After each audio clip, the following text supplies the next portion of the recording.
Well, guess what, folks? There is not a snake keeper out there with an outdoor reticulated python who roams around the neighborhood all day, mating with all the neighborhood pythons and then returns home at night to sleep. So why are reptile keepers having to fight to keep their pets while the lady down the street can let Mr. Snuggleboots roam around the neighborhood carousing with all the other lady cats and pooping in my vegetable garden worry-free? This makes no sense to me.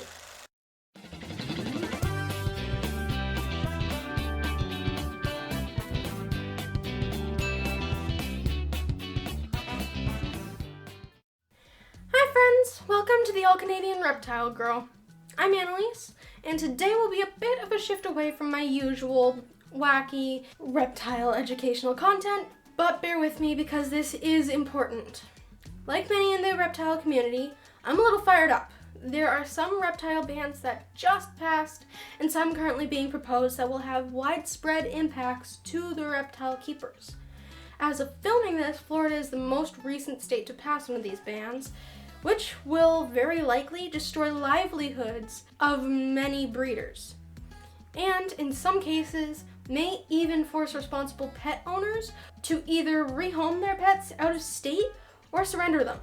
What's worse is that behind a lot of these bans are lobby groups lining the pockets of lawmakers. These groups have a much bigger and more sinister agenda that would affect all pet owners, not just reptile keepers. Let's get into it.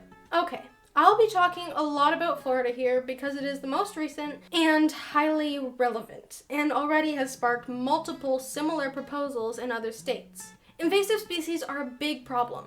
In fact, a study published by Florida University in 2003 showed how one particularly damaging invasive killing over 271 million mammals and almost 70 million birds annually in Florida. This predator was introduced to the Florida ecosystem by humans and has thrived at the expense of native Florida wildlife, many of them endangered species. Invasive Burmese pythons and reticulated pythons are in the news with a lot of sensational stories about them decimating natural wildlife in Florida. Guess what? They're not what I'm talking about here. This super predator killing millions and wreaking havoc on ecosystems in Florida and just about everywhere else are house cats. Feral and free-roaming domestic cats are devastating natural ecosystems, annually killing billions of mammals, birds, and reptiles. I'll say that again. Billions! So here's an idea. Let's ban cats. Even if your cat never goes outside or only goes out on a leash like Oscar, it might get out one day. So, better safe than sorry. Better euthanize that cat. I'm sure everyone will understand that this is for the greater good. How can this be for the greater good? The greater good. Banning cats makes perfect sense, right? Wrong. This is ridiculous. Banning cats would have virtually no effect on the existing feral cat colonies or the devastating impact they have on ecosystems. And if that were legitimately proposed, it would cause absolute outrage. Cats are a much bigger ecological disaster than any invasive reptile, and this, in large part, is because of the way that many people choose to care for their cats. It's perfectly acceptable for millions of cat owners to have outdoor cats. Well, guess what, folks? There is not a snake keeper out there with an outdoor reticulated python who roams around the neighborhood all day, mating with all the neighborhood pythons and then returns home at night to sleep. So why are reptile keepers having to fight to keep their pets while the lady down the street can let Mr. Snuggleboots roam around the neighborhood carousing with all the other lady cats and pooping in my vegetable garden worry-free? This makes no sense to me. There are reptiles destroying ecosystems too. Sticking to Florida, reticulated pythons, Burmese pythons, tegus, iguanas, and many other reptiles have established breeding populations in Florida and are displacing native species. This is undeniable, and it is a very real problem. Government agencies and other conservation groups are tasked with protecting local ecosystems and preventing and reversing damage done by the invasives. This is a noble goal, and one that we should all be in support of. But there are also well-funded organized groups that are taking advantage of the desire and pressure to fix these important issues to further their own agenda. The narrative being created by those behind these types of bans is that these invasives are caused by irresponsible pet owners releasing their pet into the wild. Look, there are selfish, negligent reptile keepers who dump their pet reptiles. Some of these invasives are impressive predators and are out there in big numbers. But the information presented is that Burmese and reticulated pythons are responsible for the 90% plus drop in mammal populations in the Everglades in the last 30 years. But you know what else eats mammals in the Everglades? Alligators. Native alligators were almost wiped out completely in the 70s, and through the amazing conservation efforts by Florida's FWC, Fish and Wildlife Commission, they have fully recovered. Florida's alligator population has grown over 1.25 million, while the Everglades mammal population has dropped 90%. Alligators are supposed to be there though, so we can't really put the blame on them. Remember those feral and free-roaming cats? There are over 6 million of them throughout Florida that kill, if you remember from earlier, 271 million mammals and 70 million birds in Florida annually. Although, to be fair, cats aren't really going deep into the Everglades. They do their murdery business much closer to the residential areas. No. The biggest thing killing Florida's ecosystems and wildlife is development by humans. Even though a lot of what's left in the Everglades is now protected, we've drained and developed every square mile of wetlands that we are able to.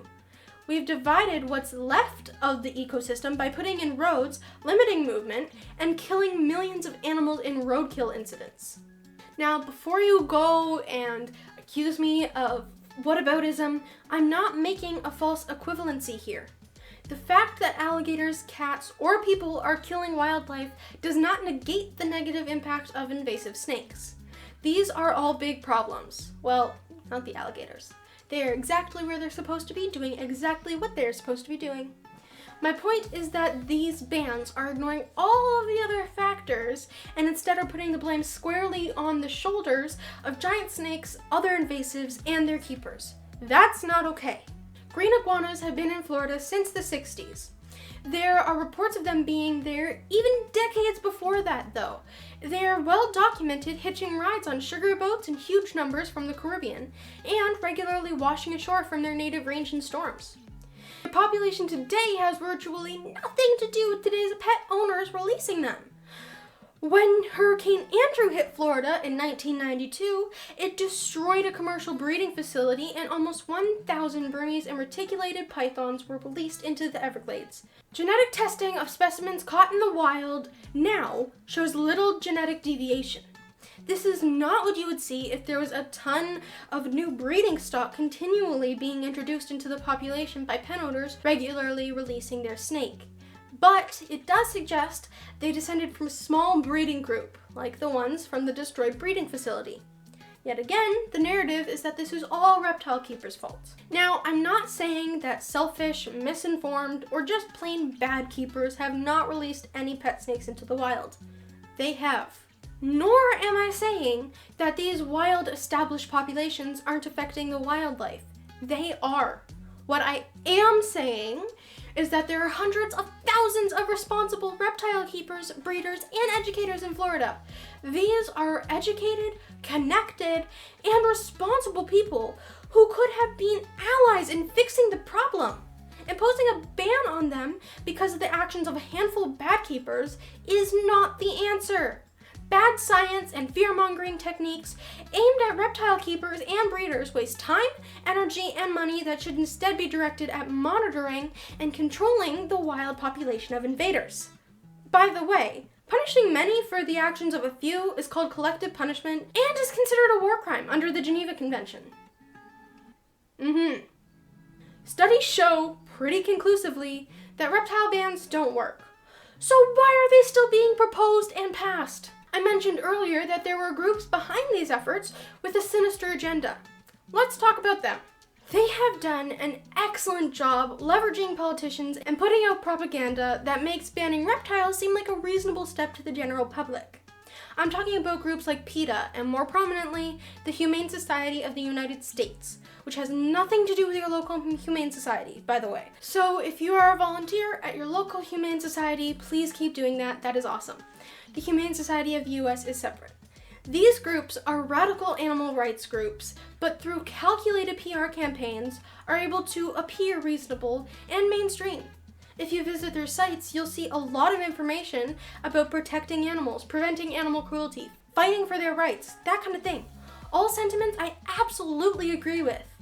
I do, however, take issue with how they intend to accomplish their solutions to these problems. Despite the innocent sounding language on their websites, in their fundraising information, or PR statements, leaders within these groups have gone on record stating that their goal is to stop all interactions between animals and people. Let me explain what that means. No livestock because they believe that everyone should be vegan. Nothing against being vegan. If that's your choice and it works for you, awesome! But it should be a choice. No hunting or fishing, and no domesticated animals, horses, sheep, dogs, cats, nothing that is different from the true natural state of an animal. No wildlife rescue either, by the way. And no interactions means no pets for anyone, ever. Seems outrageous, right? That can't be true. Let me give you a couple of quotes from Wayne Parcell. He was the CEO of HSUS until 2018. You ready? We have no problems with the extinction of domestic animals. They are creations of human-selected breeding. Or how about, I don't want to see another cat or dog born. And that's just Wayne Parcell. There are a lot of similar sentiments being expressed by others within that group. John Hoyt, Miam Park, John Shapiro, look them up, and there will be links in the description below.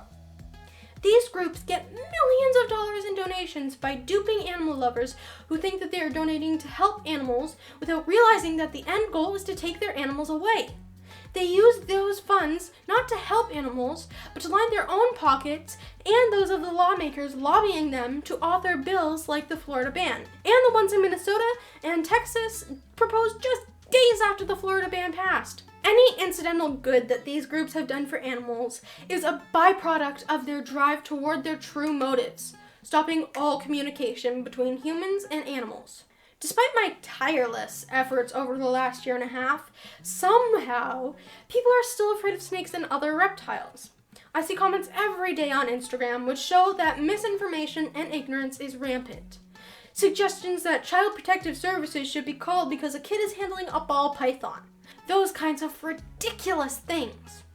These lobbyists and lawmakers are leveraging the general public's lack of knowledge and their mistrust of reptiles, along with bad science, to rack up some early wins. They are smart and they are strategic.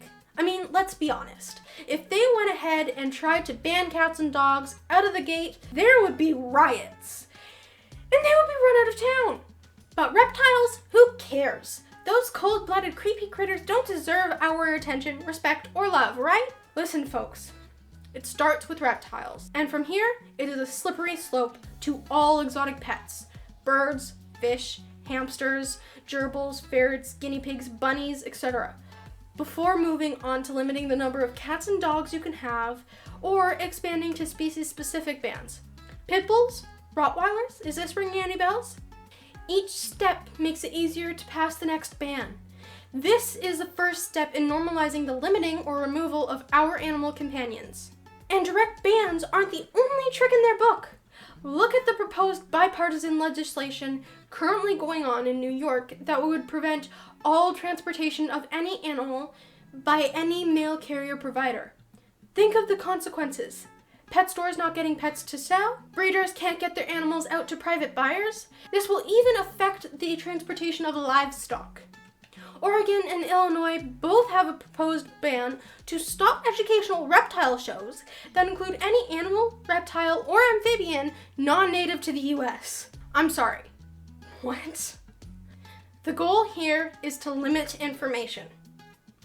the fewer people who get to interact with these incredible animals and be educated about their crucial roles in our ecosystem, let alone discovering just how amazing they are, the fewer people there are who will care about their protection, their habitat destruction and loss, and their continued survival.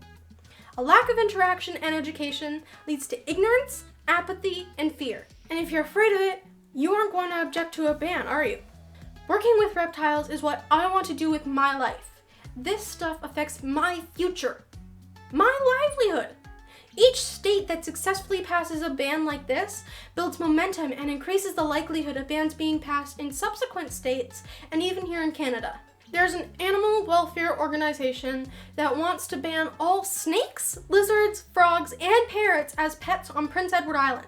To my fellow Canadians, the future of the reptile industry in Canada needs you to step up. I am asking you to step up. Where is our Canadian equivalent to USARK? I've already joined the USARK and I fully support their efforts, but we need that here in Canada. I don't like to get political here, but I need to say something because I see a lot of comments blaming one political party or another. This is not a red or blue or a liberal or a conservative issue. Take a look at who is authoring these bills, because there are enemies, or unwitting pawns, across the political spectrum here. And HSUS is happily funding policymakers regardless of their party. You can get details on the authors of these bills and proposals, as well as their contact information from USARK. Check them out and buy a USARK t-shirt and support them a bit while you're there. Links in the description below, if you're wondering. Again, this is not a left or right issue. These bans are being proposed by both parties. And I'm also talking to those friends and family members out there who don't have any reptiles or even like reptiles but watch my channel to support me. Thank you. But I am talking to you too. Get involved, please. You should be invested because, like I said earlier, the end game for the Humane Society of the United States, PETA, and other similar groups is to end all pet ownership. Just imagine how you'll feel on the day when they come for Mittens or Sparky. If you're still watching, I hope that at the very least I've convinced you to be informed about these issues. I have done a huge amount of reading, research, and watching videos on all sides of the issue, and I'm sure I have barely scratched the surface. I didn't even touch on the debacle that the public forum for the Florida ban was. That's a whole other issue.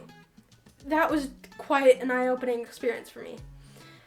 Let me know what you think. Can you please explain to me how banning reptile ownership will fix the situation in Florida? And what do you think the governments should be doing about the established retic and Burmese populations instead? And if anyone has any ideas on how to get a USARK-like organization here in Canada, I'd love to hear it. I'm all in. Let's get it going. I'm just 14 and I have no idea where to even start. But someone out there must have some clout, insight, and resources to get the ball rolling. Now, go snuggle your pets while you still have them. And until next time, everyone, please nurture all nature.